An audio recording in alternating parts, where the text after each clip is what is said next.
বন্ধুরা, গরমের জন্য রান্নাঘরে ঢুকতে রান্না করতে ভয় লাগছে বা রান্নাঘরের কাজকর্ম করতে ভয় লাগছে। তো আজকের ভিডিও তোমার জন্য। কারণ আজ আমি এমন টিপস তোমাদের সঙ্গে শেয়ার করব যেটা ঘন্টার কাজ মিনিটেই হয়ে যাবে। আমি সুনিতা, আমার চ্যানেলে প্রত্যেক দিনের মতো তোমাদের সকলকে স্বাগত জানাই। টিপ নাম্বার 1, এই যে দুধ। অনেক সময় কী হয়, রান্নাঘরে পিঁপড়ের লাইন লেগে যায়, আর বিশেষ করে এই যে দুধ বা এরকম ধরনের মিষ্টি কোনো কিছু থাকে তো পিঁপড়ে লেগে যায়, ভাতেও পিঁপড়ে লেগে যায়, মিষ্টি বলে না। তো আমরা এইভাবে যদি রাখি তাহলে দেখবে কোনো মতে পিঁপড়ে লাগবে না, কারণ সব জিনিস আমরা ফ্রিজে রাখতে পারি না। তো আমার দুধের বাটিটা যত বড় রয়েছে তার থেকে বড় কিন্তু নিচের থালাটা রাখতে হবে, মানে অবশ্যই 2 আঙুল গ্যাপ রাখতে হবে। আর ওতে দিয়ে দিয়েছি জল, এই জলের ওপরে রাখলে কিন্তু কোনো মতে পিঁপড়ে লাগবে না। এবারে কথা হচ্ছে, যদি 3-4টে বাসন থাকে তাহলে কি এভাবে মানে প্রত্যেকটার জন্য প্রত্যেকটা থালা লাগবে নয়, এইভাবে আমরা একটার উপরে একটা রেখে দিতে পারি, তাহলে কিন্তু কোনো মতে পিঁপড়ে লাগবে না।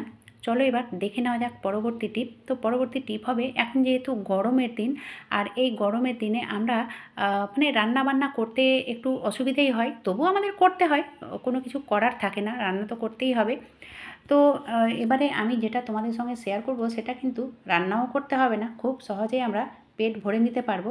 তো সেটা কিভাবে সম্ভব? তো আমি নিয়েছি এখানে একটা বড় দেখে বাটি, আর ওতে দিয়ে দিলাম জল, মানে 1 কাপ মতো জল দিলাম।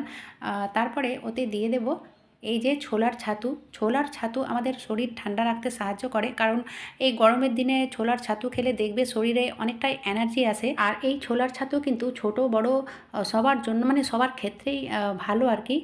আর ব্যাপার হচ্ছে, এই ছোলার ছাতুতে প্রচুর পরিমাণে ফাইবার থাকে, সে কারণে এটা আমাদের হজম শক্তি বাড়াতেও সাহায্য করে। এবারে দেখো, এর মধ্যে আমি দিয়ে দিলাম ছাতু, আর ছাতুটাকে ভালোভাবে গুলে নিয়েছি। গুলার পরে ওতে দিয়ে দেব পেঁয়াজ কুচি, অবশ্যই কুচি কুচি করে কাটতে হবে পেঁয়াজগুলোকে। আর দিয়ে দিলাম লঙ্কা কুচি, আর এখানে দিলাম আমি জিরে গুঁড়ো। তো জিরে গুঁড়োটা কাঁচা নয়, হালকা করে আমি ভেজে নিয়েছি, ভাজার পরে এটাকে গুঁড়ো করে এতে দিয়ে দিলাম। আর দিয়ে দিলাম স্বাদ মতো লবণ। আর আমি যেহেতু 2 গ্লাসের জন্য করছি, সে কারণে এখানে লেবুটাও 2 ভাগ দিয়ে দিলাম। মানে লেবু খুব বেশি বড় নয় আর খুব বেশি ছোটও ছিল না, সে কারণে আমি 2 ভাগ লেবু দিয়ে দিলাম। তোমরা নিজের ইচ্ছে মতো দিয়ে দিতে পারো, কারণ খুব বেশি হয়ে গেলেও আবার ভালো লাগে না। তো এইভাবে ভালো করে গুলে নিতে হবে। গুলার পরে দেখো, আমি এটা গ্লাসে ঢেলে নেব। আর এটা এতটাই মজাদার হয়, পেটও ভরে, আর তার সঙ্গে আমাদের মানে শরীরের অনেক কিছু ঘাটতিও পূরণ করে। যেমন ধরো, শরীরে এনার্জি বাড়ায়, হজম শক্তি বাড়াতে সাহায্য করে, আরও অনেক রকম সুবিধে রয়েছে এই ছোলার ছাতুতে। আর ওপর থেকে আমি সাজানোর জন্য দিয়ে দিলাম একটুখানি সেই জিরে গুঁড়োটাতে ভালো লাগার জন্য এইভাবে আমি স্লাইস করে লেবু কেটেছি, আর এভাবে দিয়ে দিলাম। এইভাবে খেয়ে দেখবে ভীষণই মজাদার হয়। আর কারা কারা আগে থেকে এইভাবে খেয়ে থাকো অবশ্যই আমাকে জানাবে। চলো এবার দেখে নেওয়া যাক ছোলা, আর মানে ছোলার ছাতু আর কিভাবে খাওয়া যায়। তো আবারও আমি নিয়েছি সেই বাটিটা, আর ওতে দিয়ে দিলাম জল, আর দিয়ে দিলাম সামান্য পরিমাণে লবণ, আর 1 থেকে 1.5 চামচ মতো চিনি। চিনি তোমরা নিজের ইচ্ছে মতো দিয়ে দিতে পারো, কম বেশি সেটা কোনো ব্যাপার নেই। এবারে এতে দিয়ে দিলাম আমি ছাতু, মানে 3 চামচ ছাতু দিলাম, আর এইভাবে ভালো করে গুলে নিতে হবে। তারপরে দেখো, এইভাবে গুলে নেওয়ার পরে একটা গ্লাসে বা কাপে ঢেলে নিলাম। আর এটা না বাচ্চাদের জন্য ভীষণই ভালো, কারণ এটা ব্রেনের বিকাশ বাড়াতে সাহায্য করে। তো বাচ্চাদের জন্য অবশ্যই ভালো হবে। তোমরা যদি চিনিটা কম করতে চাও, বাচ্চাদেরকে যদি চিনি দিতে না চাও, সেক্ষেত্রে তোমরা মিশ্রিও দিতে পারো, তাল মিছরি যেটা বলে সেটাও দিতে পারো। চলো এবার দেখে নেওয়া যাক আর কিভাবে খাওয়া যায়। তো এখানেও আমি দিয়েছি সামান্য পরিমাণে লবণ, আর চিনিটা নিজের ইচ্ছে মতো দিয়ে দিতে হবে। তো হালকা করে আমি এখানে চিনি দিয়েছি, আর চিনি এই পর্যায়ে না দিলেও চলবে। আর তারপরে দেখো, এটা একটু শুকনো করে মাখতে হবে, ঠিক এইভাবে আমি যেভাবে মাখছি। বিশেষ করে এই গরমের দিনে এই ছাতু কিন্তু আমাদেরকে মানে ঘরে রাখা উচিত আর কি। কারণ যে কোনো সময় আমরা এই ছোলার ছাতু দিয়ে পেট তো অবশ্যই ভরে নিতে পারবো, বাচ্চাদের জন্য তো অবশ্যই এটা ভালো একটা রেসিপি।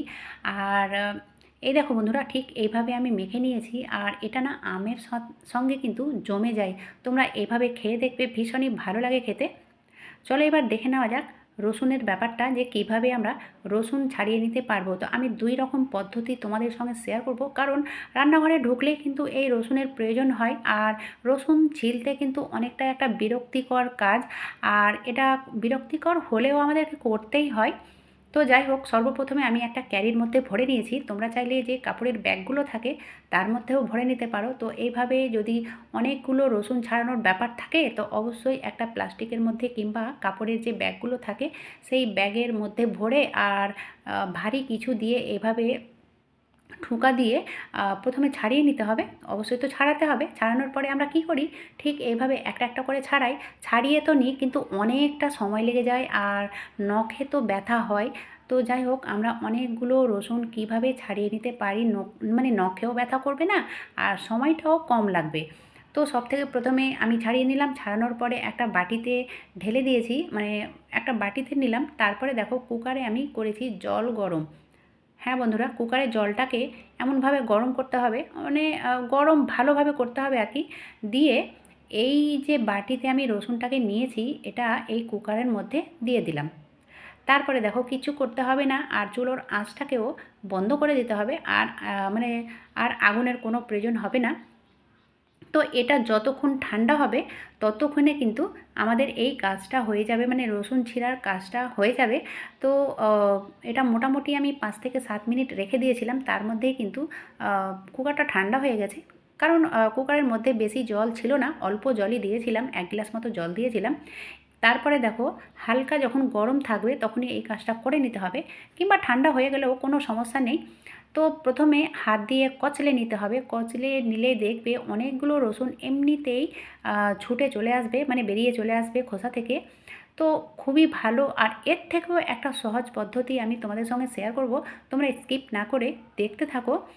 কারণ রসুন ছিলা প্রত্যেক গৃহিণীকে এই কাজটা করতে হয়। আর এটা যেহেতু জলের ভাপে ছিল, তো সে কারণে এটা সেদ্ধ হয়ে গেছে, মানে হালকা একটু সেদ্ধ হয়েছে, যেটা মশলা বাটতেও কোনো অসুবিধা হবে না, খুব তাড়াতাড়ি মশলা বাটাও হয়ে যাবে। তো এইভাবে তোমরা না মানে খুব তাড়াতাড়ি রসুনটাকে ছাড়িয়ে নিতে পারো। আর নখে তো এতটুকুও ব্যথা করবে না। চলো এবার দেখে নেওয়া যাক পরবর্তী যে মানে তাড়াতাড়ি রসুন ছিলা হয়ে যায় সেটাই। তো আমি এখানে নিয়েছি তাওয়া, আর তাওয়াটাকে ভালো করে গরম করে নিতে হবে। মানে গরম করে নেওয়ার পরে কয়েক সেকেন্ড এইভাবে, তো সরি বন্ধুরা, কয়েক সেকেন্ড বলবো না, মোটামুটি কাছাকাছি 1 মিনিট এইভাবে এটাকে ভেজে নিতে হবে। তারপরে চুলোটাকে বন্ধ করে দিতে হবে। আর বন্ধ করে দেওয়ার পরে এটাকে একটা অন্য বাসনে ট্রান্সফার করে নিলাম। তো এটাও যখন হাতে নেওয়া যাবে সেরকম ঠান্ডা করে নিতে হবে। তারপরে ওই প্রথমের প্রসেস, হাতে কচলে নিতে হবে। কচলে নিলেই দেখবে অনেকগুলো রসুন কিন্তু ছুটে চলে আসবে। আর এটা না সব থেকে ভালো পদ্ধতি আমি বলবো, তোমরা এইভাবেই করো। কুকারের ঝামেলা না করে তোমরা এইভাবে তাওয়াতে দিয়ে করে নিও, তাহলে দেখবে নখে এতটুকুও ব্যথা করবে না। প্রত্যেকটা যে খোসাগুলো থাকে না, মানে একটু করে ছুটে চলে আসে, আর সে কারণে খুব তাড়াতাড়ি খোসাটা আমরা ছাড়িয়ে নিতে পারবো। খুব ভালো একটা পদ্ধতি। তো কেমন লাগলো বন্ধুরা আজকের এই টিপসগুলো? যদি তোমাদের এতটুকুও ভালো লেগে থাকে ছোট্ট একটা লাইক করে দিও। আর যদি ভালো না লাগে তাহলে ডিসলাইক দিলেও চলবে, কোনো সমস্যা নেই বন্ধুরা। আর যারা নতুন এসেছো এখন পর্যন্ত সাবস্ক্রাইব করোনি, এই নিত্য নতুন ভিডিও পাওয়ার জন্য অবশ্যই চ্যানেলটাকে সাবস্ক্রাইব করে রাখতে হবে। আজকের মতো এখানেই শেষ করলাম।